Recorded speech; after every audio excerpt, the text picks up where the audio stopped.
রয়েছে যে সহিহ হাদিস দ্বারা প্রমাণিত নামাজের মধ্যে নাভির নিচে হাত বাঁধা সুন্নাত। আমার ভিডিও রয়েছে, আপনারা দেখতে পাবেন।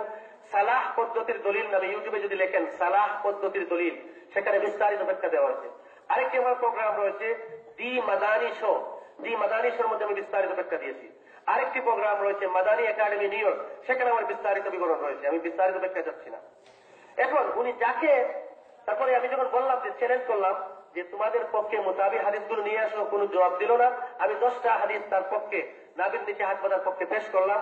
এর পর্যন্ত কিয়ামত পর্যন্ত তারা আর বুকের উপর হাত বাঁধার পক্ষে কোনো হাদিস দিতে পারবে না। আমি এখন ওপেন চ্যালেঞ্জ করে গেলাম। এবারে আসেন আলবানী যে ভদ্রলোক, ওনার পিতা ছিলেন একজন হানাফির অত্যন্ত গুরুত্বপূর্ণ আলেম, ফেকহে হানাফির বড় একজন আলেম ছিলেন। উনি ছোট্ট অবস্থায় ওনার পিতা ইন্তেকাল করেন, যার কারণে ওনার লেখাপড়ার বেশি দূর গড়ালো না। ওনার লেখাপড়া ওনার পিতার কাছে কিছু করেছিলেন, পরবর্তীতে পুরো পরিবারের জিম্মাদারি আলবানীর কাছে চলে আসে। উনি একটা বিজনেস বা একটা জব বেছে নিলেন, একটা কাজ বেছে নিলেন, কাজটা হলো গড়ি মেকারি করা। উনি গড়ি মেকারি দিয়ে পুরো পরিবার চালাতেন। সিরিয়া থেকে হিজরত করে মদিনায় চলে আসলেন। মদিনায় এসে গড়ি মেকারি, মদিনায় উনি গড়ি মেকারি করেছেন। আপনারা ইউটিউবে বা গুগলে যদি সার্চ করেন ওনার ইতিহাস পেয়ে যাবেন। তো উনি গড়ি মেকারি করে হঠাৎ করে উনি মদিনা ইউনিভার্সিটি যে লাইব্রেরি রয়েছে, হঠাৎ করে একদিন লাইব্রেরিতে চলে আসলেন। চলে আসার পরে কিছু কিতাব উনি মোতালা করতে লাগলেন। মোতালা করার পরে অনেকদিন মোতালা করার পরে একটি কিতাব উনি লেখার আগ্রহ বাড়লো। উনি জুফাফ নামে একটি কিতাব লেখলেন, নিকাহ সম্পর্কিত, কোরআন হাদিসের দৃষ্টিতে নিকাহ সম্পর্কিত বিবরণ। ওনার উপস্থাপনাটা খুব সুন্দর ছিল, যার কারণে আরব বিশ্বে বিশেষ করে সৌদি আরবের উলামারা ওটা কবুল করলেন। মার্কেটে ওনার পরিচিতি বেড়ে গেল।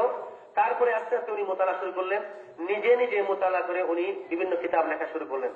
পরবর্তী যুগে উনি হাদিসের উপর হাত দিলেন। হাদিসের উপর হাত দেওয়ার পরে উনি হাদিসের ব্যাপারে মন্তব্য করা শুরু করলেন। এদিকে আমি যাচ্ছি না, উনি বলবেন।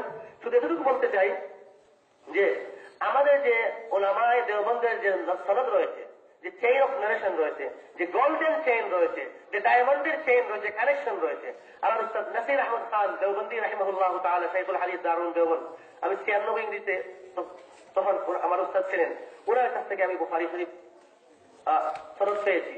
আমার উস্তাদ ছিলেন নাসির আহমদ খান দেওবন্দি রাহিমাহুল্লাহ, ওনার শাইখুল হিন্দ মাহমুদুল হাসান দেওবন্দি রহমতুল্লাহ আলাইহি, কাসিম নানতুই রহমতুল্লাহ আলাইহি, এইভাবে চলতে শাহ ওলিউল্লাহ মুহাদ্দিস দেহলভী রহমতুল্লাহ আলাইহি, এইভাবে চলতে চলতে ইমাম বুখারী রহমতুল্লাহ আলাইহি, ইমাম বুখারী থেকে আব্দুল্লাহ ইবনে মুবারক, আব্দুল্লাহ ইবনে মুবারক ইমাম আবু হানিফা, ইমাম আবু হানিফা থেকে আনাস ইবনে মালিক রাদিয়াল্লাহু তাআলা আনহু, আনাস ইবনে মালিক থেকে রাসূলুল্লাহ সাল্লাল্লাহু আলাইহি ওয়াসাল্লাম পর্যন্ত আমাদের চেইন অফ নারেশন রয়েছে। বলে সুবহানাল্লাহ। এই যে গোল্ডেন চেইন রয়েছে, এই যে ডায়মন্ডের চেইন রয়েছে, এই চেইন তারা যারা লেখাপড়া করবে তাদের কাছ থেকে হাদিস গ্রহণ করা যাবে না। আব্দুল্লাহ ইবনে মুবারক বলেছেন, লাউলাল ইসনাদ লাকালা মান শাররাশা, যার কাছে গোল্ডেন চেইন নেই, যার কাছে চেইন অফ নারেশন নেই, সে যা ইচ্ছা তাই বলবে। তাই আলবানী কি করেছেন, উনি হাদিসের কিতাবকে দুটি ভাগে বিভক্ত করেছেন, সহিহ তিরমিজি, জয়ীফ তিরমিজি, সহিহ আবু দাউদ, জয়ীফ আবু দাউদ, সহিহ ইবনে মাজাহ, জয়ীফ ইবনে মাজাহ, সহিহ তারপরে সহিহ মুসলিম, জয়ীফ মুসলিম। এইভাবে 6টি কিতাবের মধ্যে 5টি কিতাবের উনি সহিহ জয়ীফ করে গেছেন। ওনার ইন্তেকালের পর ওনার শিষ্যরা বুখারীর জয়ীফ বের করে দিয়েছে। এটা পরে পেতে আসবে ইনশাআল্লাহ, আমি যেটা পেয়েছি বুখারী শরীফের বের করে দিয়েছে, সহিহ বুখারী, জয়ীফ বুখারী। এখন বলেন, যেখানে মুহাদ্দিসিনে কেরামের ইজমা রয়েছে মুসলিম শরীফ এবং বুখারী শরীফ সম্পর্কে, যে এই কিতাবটা দুটি কিতাবের মধ্যে সহিহ হাদিস রয়েছে, কোনো জয়ীফ হাদিস নাই, সেখানে আলবানী এবং ওনার শিষ্যরা ওই বুখারী পর্যন্ত হাত দিয়েছে। তাদের কথাকে মানতে আমরা বাধ্য না, তাদের কথা মানা যাবে না।